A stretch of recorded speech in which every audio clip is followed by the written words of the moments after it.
ભારતના દક્ષિણ પૂર્વીય છેડે સ્થિત ગ્રેટ નિકોબાર ટાપુ હાલમાં કેમ વિવાદનું કેન્દ્ર બન્યો છે? ગ્રેટ નિકોબાર પ્રોજેક્ટમાં આખરે વિવાદ શું છે? ભારતની દરિયાઈ તાકાત વધારનારી આ યોજના પર પર્યાવરણવિદો કેમ લગાવી રહ્યા છે પ્રતિબંધની માંગ? નમસ્કાર દર્શક મિત્રો, ધ લોકસત્તા શોમાં આપનું સ્વાગત છે. ભારતના દક્ષિણ પૂર્વીય છેડે સ્થિત ગ્રેટ નિકોબાર ટાપુ હાલમાં કેમ વિવાદનું કેન્દ્ર બન્યો છે? ગ્રેટ નિકોબાર પ્રોજેક્ટમાં આખરે વિવાદ શું છે? ભારતની દરિયાઈ તાકાત વધારનારી આ યોજના પર પર્યાવરણવિદો કેમ લગાવી રહ્યા છે પ્રતિબંધની માંગ? ભારતના દક્ષિણ પૂર્વીય છેડે સ્થિત ગ્રેટ નિકોબાર ટાપુ હાલમાં એક એવા વિવાદનું કેન્દ્ર બન્યું છે જેણે દેશના રાજકારણ અને પર્યાવરણ પ્રેમીઓમાં ભારે હલચલ મચાવી દીધી છે. લોકસભામાં વિપક્ષના નેતા રાહુલ ગાંધીએ મોદી સરકારના ગ્રેટ નિકોબાર પ્રોજેક્ટ પર આકરા પ્રહારો કર્યા છે. રાહુલ ગાંધીએ એક વિડિયો સંદેશમાં ગંભીર આક્ષેપ કર્યો છે કે આ આપણા જીવનકાળમાં દેશના પ્રાકૃતિક અને જનજાતીય વિરાસતનું સૌથી મોટું કૌભાંડ છે. સાથે તે આચરવામાં આવેલા સૌથી ગંભીર ગુનાઓ પૈકીનું એક છે. તેમના મતે સરકાર જેને વિકાસનો પ્રોજેક્ટ કહી રહી છે તે વાસ્તવમાં લાખો વૃક્ષોના નિકંદન અને પ્રાચીન જંગલોના વિનાશની બ્લુપ્રિન્ટ છે. ગ્રેટ નિકોબાર પ્રોજેક્ટ માત્ર એક બંદર નથી, પરંતુ તે એક વિશાળ ઇન્ફ્રાસ્ટ્રક્ચર હબ છે. મીડિયા અહેવાલોમાંથી પ્રાપ્ત માહિતી મુજબ 166 ચોરસ કિલોમીટરના આ પ્રોજેક્ટમાં એક આંતરરાષ્ટ્રીય કક્ષાનું ટ્રાન્સશિપમેન્ટ પોર્ટ, એક અત્યાધુનિક એરપોર્ટ, ટાઉનશીપ અને પાવર પ્લાન્ટનું નિર્માણ સામેલ છે. કેન્દ્ર સરકાર આ યોજનાને આર્થિક અને વ્યૂહાત્મક દ્રષ્ટિકોણથી અત્યંત મહત્વપૂર્ણ માની રહી છે. મીડિયા અહેવાલો અનુસાર સરકારનું માનવું છે કે આ પ્રોજેક્ટ ભારતને સુએઝ કેનાલ અને મલક્કાની સામુદ્રધુની જેવા વૈશ્વિક વેપાર માર્ગો સાથે સીધું જોડાણ આપશે, જેનાથી ભારતની દરિયાઈ તાકાત અનેક ગણી વધી જશે. રાહુલ ગાંધીએ તાજેતરમાં ગ્રેટ નિકોબારના જંગલોની મુલાકાત લીધી હતી, જ્યાં તેમણે આ પ્રોજેક્ટના પર્યાવરણીય નુકસાન અંગે ચિંતા વ્યક્ત કરી હતી. તેમણે જણાવ્યું હતું કે ત્યાંના વૃક્ષો લોકોની યાદો કરતા પણ જૂના છે અને પેઢી દર પેઢી ઉછર્યા છે. 160 ચોરસ કિલોમીટરના વરસાદી જંગલનો નાશ કરવાના સરકારના નિર્ણયની ટીકા કરતા તેમણે કહ્યું કે આ એ સમુદાયો પ્રત્યેની ઘોર અવગણના છે જેમના ઘરો છીનવાઈ રહ્યા છે. રાહુલ ગાંધીના વિરોધ સામે ભારતીય જનતા પાર્ટીએ અત્યંત આક્રમક વલણ અપનાવ્યું છે. ભાજપે સોશિયલ મીડિયા પર સવાલ ઉઠાવ્યા છે કે રાહુલ ગાંધી ભારતની સુરક્ષા સાથે જોડાયેલા પ્રોજેક્ટનો વિરોધ કેમ કરી રહ્યા છે.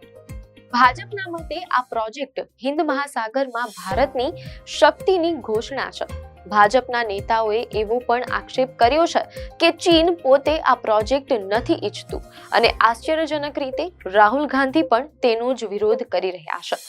બિહારના મુખ્યમંત્રી સમ્રાટ ચૌધરીએ તો ત્યાં સુધી કહ્યું કે કોંગ્રેસનો ચીન પ્રત્યેનો પ્રેમ ફરી એકવાર સામે આવ્યો છે અને રાહુલ ગાંધીના ટૂલ કિટ એજન્ડાનો પર્દાફાશ થયો છે. ભૌગોલિક રીતે ગ્રેટ નિકોબાર નું સ્થાન દુનિયાના સૌથી વ્યસ્ત દરિયાઈ માર્ગ મલક્કાની સામુદ્રધુની પાસે છે. મીડિયા અહેવાલોમાં જાણવા મળેલ છે કે જો ભારત અહીં મજબૂત પકડ જમાવે તો તે વૈશ્વિક વેપારમાં અને ચીન સામેના કોઈ પણ ભવિષ્યના ટકરાવમાં મોટું લાભદાયી પત્તું સાબિત થઈ શકે છે. નિષ્ણાંતો આ પ્રોજેક્ટની સરખામણી હોંગકોંગ સાથે કરી રહ્યા છે, જેણે ચીનને આર્થિક શક્તિ બનાવી હતી.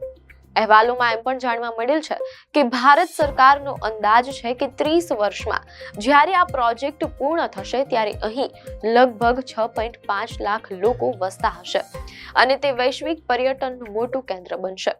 આ પ્રોજેક્ટ જે વિસ્તારમાં બની રહ્યું છે ત્યાં વિશ્વની સૌથી સંવેદનશીલ ગણાતી જનજાતિઓ વસે છે. ખાસ કરીને શોમ્પેન અને નિકોબારી જનજાતિ પર લુપ્ત થવાનું જોખમ તોડાઈ રહ્યું છે. શોમ્પેન લોકો વિચરતી જાતિ છે જેઓ જંગલના ઊંડાણવાળા ભાગમાં રહે છે અને તેમાંથી બહુ ઓછા લોકોનો બાહ્ય દુનિયા સાથે સંપર્ક છે તેમ અહેવાલોમાં જાણવા મળેલ છે. સાથે જ મીડિયા અહેવાલોમાં એમ પણ જાણવા મળેલ છે કે વર્ષ 2024માં 39 આંતરરાષ્ટ્રીય નિષ્ણાંતોએ ચેતવણી આપી હતી કે આ પ્રોજેક્ટ શોમ્પેન જાતિ માટે મૃત્યુદંડ સમાન હોઈ શકે છે.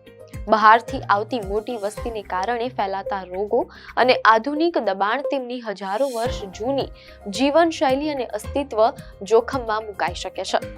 મીડિયા અહેવાલોમાંથી જાણવા મળેલ છે કે પ્રખ્યાત પર્યાવરણ શાસ્ત્રી માધવ ગાડગીલે જણાવ્યું હતું કે સરકાર માત્ર થોડો ભાગ સાફ કરવાની વાત કરે છે, પરંતુ વિશાળ ઇન્ફ્રાસ્ટ્રક્ચરથી પેદા થતું પ્રદૂષણ સમગ્ર જૈવ પરિસર ઇકોસિસ્ટમને અસર કરશે. ખાસ કરીને ગલાથી બેક ખાડીને અસર કરશે, જે લેધરબેક દરિયાઈ કાચબાઓ માટે દુનિયાભરમાં જાણીતું પ્રજનન સ્થળ છે. મીડિયા અહેવાલોમાંથી જાણવા મળેલ છે કે ઇકોલોજિસ્ટ ડોક્ટર મનીષ ચંડીના જણાવ્યા મુજબ આ વિસ્તારમાં ખારા પાણીના મગર, દુર્લભ પક્ષીઓ અને ઘણી વનસ્પતિઓ જોવા મળે છે, જેના અસ્તિત્વ પર હવે જોખમ છે. જો કે સરકાર દાવો કરે છે કે પ્રજાતિઓના સંવર્ધન સ્થળોમાં કોઈ ફેરફાર નહીં થાય. સરકારના પોતાના આંકડા મુજબ આ પ્રોજેક્ટ માટે ટાપુના કુલ વિસ્તારના 130 વર્ગ કિલોમીટર કે 14% જ જંગલ સાફ કરવામાં આવશે. આ પ્રક્રિયામાં અંદાજે 9.5 લાખથી વધુ વૃક્ષો કાપવામાં આવશે. જો કે પર્યાવરણવિદો માને છે કે વાસ્તવિક સંખ્યા આનાથી ઘણી વધારે હોઈ શકે છે. અહેવાલો મુજબ 2025માં અનેક સંશોધકોએ સરકારને પત્ર લખીને આ પ્રોજેક્ટ બંધ કરવાની માંગ કરી હતી. બીજી તરફ વહીવટી તંત્ર પ્રોજેક્ટને આધુનિકતા અને પ્રગતિનું પ્રતીક ગણાવી રહ્યું છે. આ વિવાદ હવે વિકાસ અને સંરક્ષણ વચ્ચેના મહાસંગ્રામમાં ફેરવાઈ ગયો છે. ગ્રેટ નિકોબાર પ્રોજેક્ટ આજે એક એવા વળાંક પર છે જ્યાં એક તરફ ભારતની રાષ્ટ્રીય સુરક્ષા અને આર્થિક સમૃદ્ધિની આશાઓ છે, તો બીજી તરફ હજારો વર્ષ જૂની સંસ્કૃતિ અને અનમોલ પ્રાકૃતિક વિરાસતને બચાવવાની લડાઈ છે. શું ભારત આધુનિક વિકાસની સાથે પોતાના પર્યાવરણ અને આદિવાસી સમુદાયને સુરક્ષિત રાખી શકશે, કે પછી વિકાસની આ હોડમાં આપણે કોઈ મોટી કિંમત ચૂકવવી પડશે? આ સવાલનો જવાબ આવનારા સમયમાં પ્રોજેક્ટની અમલવારી અને તેનાથી પડતી અસરો પરથી જ મળશે. અત્યારે તો ગ્રેટ નિકોબાર ટાપુ રાજકીય અને પર્યાવરણીય ચર્ચાના કેન્દ્રમાં અડીખમ ઊભો છે. આપને માહિતી સારી લાગી હોય તો વિડીયોને લાઈક અને શેર કરજો, ચેનલને સબસ્ક્રાઇબ કરજો.